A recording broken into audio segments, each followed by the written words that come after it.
जय हिंद साथियों, मैं अंकित कुमार यादव आप सभी का स्वागत करता हूं सृष्टि ज्ञान केंद्र में, जहां हम पढ़ रहे हैं कक्षा 12वीं के इतिहास को और जिसमें चल रहा है अध्याय 6 जिसका नाम है भक्ति सूफी परंपराएं, धार्मिक विश्वासों में बदलाव और श्रद्धा ग्रंथ। लगभग 8वीं से 18वीं सदी तक ये अध्याय भारत की उस क्रांति या उस आंदोलन पर लिखा गया अध्याय है जिसको हर एक भारतीय को समझना बहुत जरूरी है, जिसने इस देश में एक नई धार्मिक विचारधारा को पनपाया है। हिंदू धर्म से छोड़कर मैं जैन, बौद्ध और सिख संप्रदाय को हिंदू धर्म का ही अंग मानता हूं, लेकिन एक दूसरे संप्रदाय को, एक दूसरी विचारधारा को भारत में स्थापित करने का काम किया गया है और इस चैप्टर में उसके बारे में बहुत विस्तार से चर्चा की गई है। भक्ति आंदोलन क्या है और सूफी आंदोलन क्या है, इनको समझना हम सब के लिए बहुत जरूरी है, क्योंकि हम एक भारतीय हैं और जब मैं यहां पर भारत की बात कर रहा हूं तो मैं अफगानिस्तान से लेकर हिंद कुश पर्वत से लेकर म्यांमार तक की बात कर रहा हूं। यह है पूरा भारत, मैं इस पूरे भौगोलिक क्षेत्र की अभी बात कर रहा हूं। तो यहां पर किस प्रकार से भक्ति आंदोलन का उदय हुआ, क्यों भक्ति आंदोलन का उदय हुआ, यह समझेंगे। सूफीवाद का प्रचार प्रसार भारत में कैसे हुआ, इस बात को भी हम बखूबी बहुत विस्तार पूर्वक समझने चल रहे हैं आज की क्लास में। तो सबसे पहले तो हम इसकी भूमिका को समझेंगे कि चैप्टर को लिखने का क्या उद्देश्य है, क्या समझाना चाहती है एनसीईआरटी, हमें किन चीजों से रूबरू कराना चाहती है, कौन से भ्रमों को तोड़ना चाहती है एनसीईआरटी इस चैप्टर को पढ़ाकर हमारे मन के। तो आइए प्रारंभ करते हैं इस अध्याय को और समझते हैं भक्ति और सूफी आंदोलनों को। देखिए, भारतीय महाद्वीप में बनी विभिन्न धार्मिक इमारतों तथा स्तूप, विहार एवं मंदिर से हमें धार्मिक विश्वासों और आचरणों का आभास मिलता है। देखो, ये जो धार्मिक इमारतें हैं ये हमें धार्मिकता का प्रतीक है, ये धार्मिकता का प्रतीक है, विश्वास का प्रतीक है। समझ में आई बात, ये कोई छोटी मोटी चीजें नहीं है। मंदिर कुछ कोई छोटी मोटी इमारत नहीं है, वो आस्था का प्रतीक चिन्ह है। इसीलिए तो मंदिर मस्जिद के लिए लोग एक दूसरे का गला काटने को भी तैयार हो जाते हैं। ठीक है, आगे सुनो। इसके साथ ही हम धार्मिक विश्वासों का पुनर्निर्माण साहित्यिक परंपरा जैसे पुराणों के आधार पर भी कर सकते हैं। संत कवियों ने जनसाधारण की क्षेत्रीय भाषाओं में मौखिक रूप से स्वयं को व्यक्त किया, जिन्हें उनकी मृत्यु के बाद उनके अनुयायियों ने संकलित किया। बहुत से संत महात्मा हुए जिन्होंने जन भाषा में जनता के साथ अपने जुड़ाव को स्थापित किया, जनता के साथ अपने आप को स्थापित करने का काम किया। देखो, अगर सच में आपको जनता से जुड़ाव करना है तो आपको जनता की भाषा का प्रयोग करना पड़ेगा और इस आंदोलन में आपको ये देखने को बहुत प्रामाणिक तौर पर मिलेगा कि किस प्रकार से इन संत महात्माओं ने जनता से जुड़ने के लिए जनता की भाषा का प्रयोग किया और जनता से तभी वो जुड़ पाए और मौखिक रूप से जुड़े, लिखित रूप में नहीं, क्योंकि इस समय की जनता उतनी साक्षर नहीं थी, अक्षर ज्ञान को नहीं जानती थी उतना। ठीक है, तो जनता से जुड़ने के लिए इन्होंने मौखिक और जन भाषाओं का प्रयोग किया और संगीत का, सबसे बड़े स्तर पर संगीत का प्रयोग किया और उसके माध्यम से जनता के हृदय में उतरे ये लोग और बाद में इनके अनुयायियों ने इनके ज्ञान को संकलित कर दिया, लिखित तौर पर लिख दिया।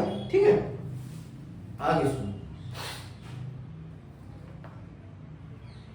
परंतु संकलन करते समय अनुयायियों की कई पीढ़ियों ने एक ओर तो मूल संदेश का विस्तार किया और दूसरी ओर जो विचार उन्हें भिन्न राजनीतिक, सांस्कृतिक एवं सामाजिक संदर्भ में संदिग्ध एवं आवश्यक लगे उन्हें अपनी इच्छानुसार कहीं कहीं तो परिवर्तित कर दिया और कहीं बिल्कुल त्याग ही दिया। इसीलिए इन स्रोतों का मूल्यांकन करते समय इतिहासकार इन बातों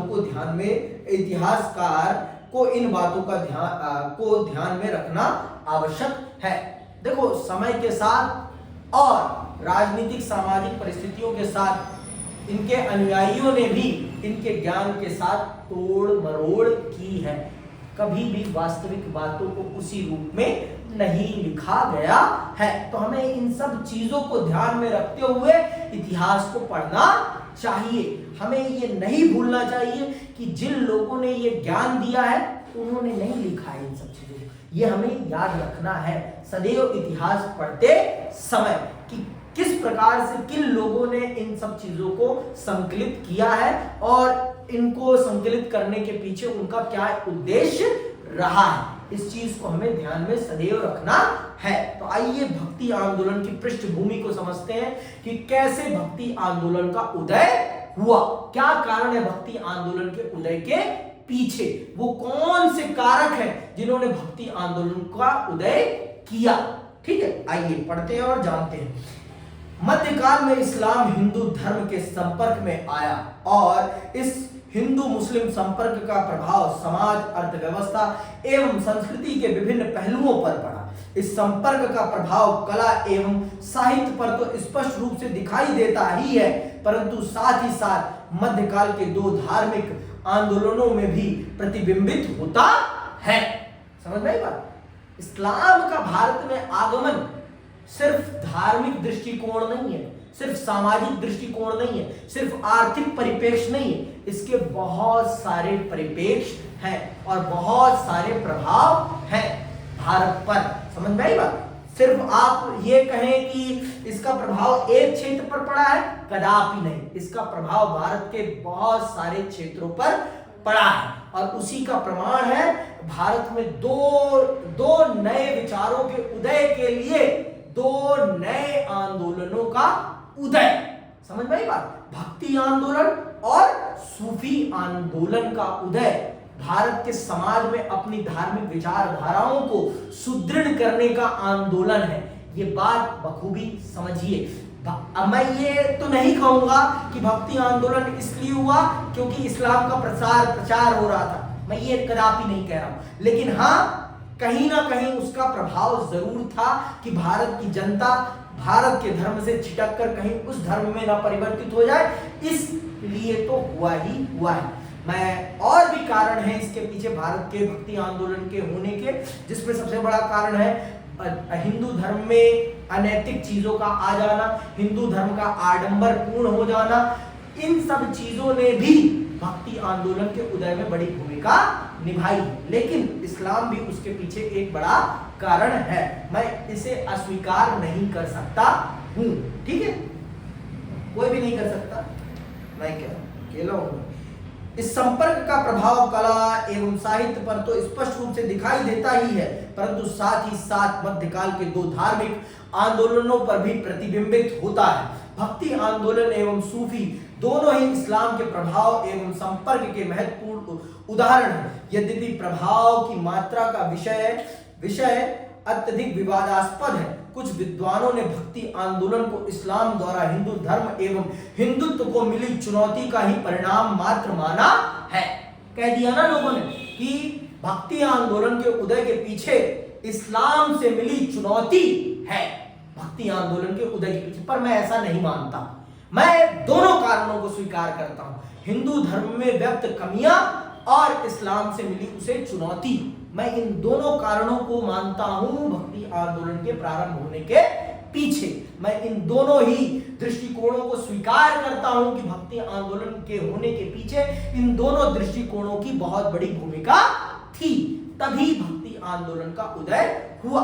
देखो, जब तक अपने अंदर आपके अंदर कमियां नहीं होगी ना, तब तक आप सुधार की कोशिश नहीं करोगे। और आपके अंदर ये शक्ति होनी चाहिए कि आप अपनी गलतियों को स्वीकार करें। और अगर आपके अंदर ये क्षमता, ये शक्ति नहीं है, तो आप कभी भी अपने अंदर बदलाव नहीं कर सकते। और बदलाव का दूसरा तरीका, जब आपके सामने कंपटीशन आता है, जब आप देखते हैं कि उसके अंदर इतनी अच्छाइयां हैं, कहीं लोग आपके धर्म को, आपके विचार को छोड़कर उस विचार में न चले जाए, तब सुधार करने का प्रयास करते। तो दोनों ही दृष्टिकोण हैं हिंदू धर्म में और भक्ति आंदोलन के प्रारंभ होने के पीछे। वो तो आए हैं, उनको लोगों को अपनी तरफ आकर्षित करना है, तो उन्होंने अपना आंदोलन चलाया, उनका तो लगता है स्वाभाविक है, लेकिन आपने इसलिए चलाया जिससे कि आप अपनी कमियों को दूर कर सके और लोगों को अपनी तरफ आकर्षित करके रख सके। ये भी कारण है। मैं दोनों कारणों को स्वीकार करता हूं। ठीक है, आप भी अपने अपने विवेक के अनुसार जो समझे वो कर सकते हैं। कुछ विद्वानों ने भक्ति आंदोलन को इस्लाम द्वारा हिंदू धर्म एवं हिंदुत्व को मिली चुनौती का ही परिणाम मात्र माना है, और वे तो भक्ति आंदोलन की एक ईश्वरवादी विचारधारा को भी इस्लाम का ही प्रभाव बताते हैं, परंतु इन विचारों को स्वीकार कर पाना कठिन है। भक्ति आंदोलन हिंदुत्व में ही जन्मा था और एक ईश्वरवाद तो उपनिषदों से शंकर के दर्शन तक में सर्वत्र परिलक्षित होता है। इसीलिए उसे हिंदू धर्म पर इस्लाम का प्रभाव कहना तो सर्वथा अनुपयुक्त ही होगा। इतना अवश्य स्वीकार किया जा सकता है कि इस्लाम ने हिंदू धर्म में प्रविष्ट कर्म कांडों एवं जटिलता को दूर करने के लिए विचार का एक अवसर प्रदान किया। यही बात मैं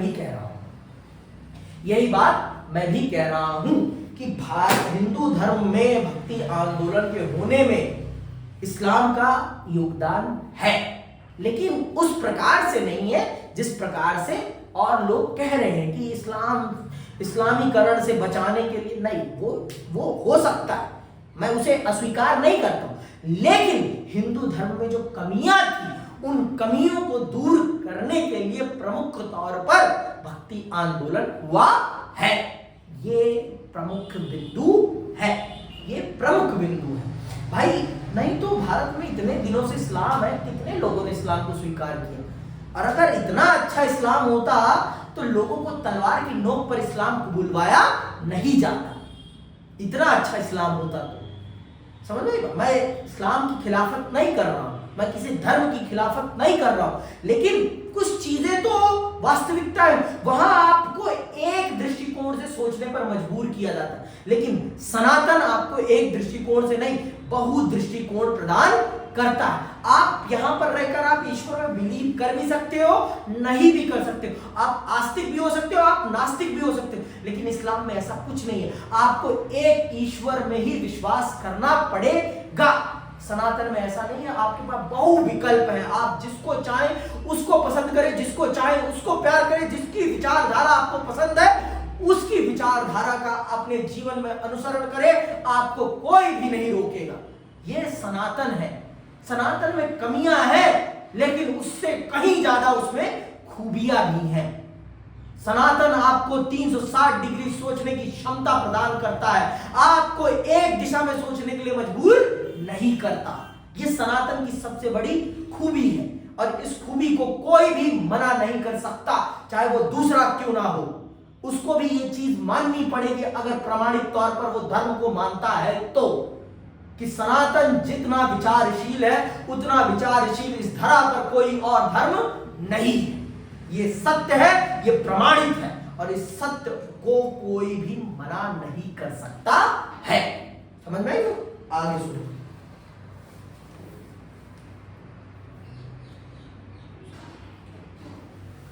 दोनों धर्मों के बीच की जो खाई थी उसको भी इस भक्ति आंदोलन के माध्यम से पाटने का प्रयास हुआ। इसका कारण यह है कि तैमूर के आक्रमण के बाद मुसलमान या भली भांति समझ गए थे कि भारत को इस्लामी देश में परिवर्तित नहीं किया जा सकता। इसके साथ ही साथ हिंदुओं के दृष्टिकोण में भी परिवर्तन हुआ, क्योंकि वे अब तक मुसलमानों को भी भारत में प्राचीन काल के आने वाले अन्य आक्रमणकारियों के समान एक नया उपवर्ग ही समझते आए थे। अब हिंदुओं को अपनी भूल का एहसास हुआ और उन्होंने इस्लाम को एक स्थापित धर्म के रूप में स्वीकार करना प्रारंभ किया। दोनों ही धर्मों को तब तक यह महसूस हुआ कि दोनों ही संप्रदायों के बीच सद्भाव बढ़ाना दोनों के लिए श्रेयस्कर है, मतलब बढ़िया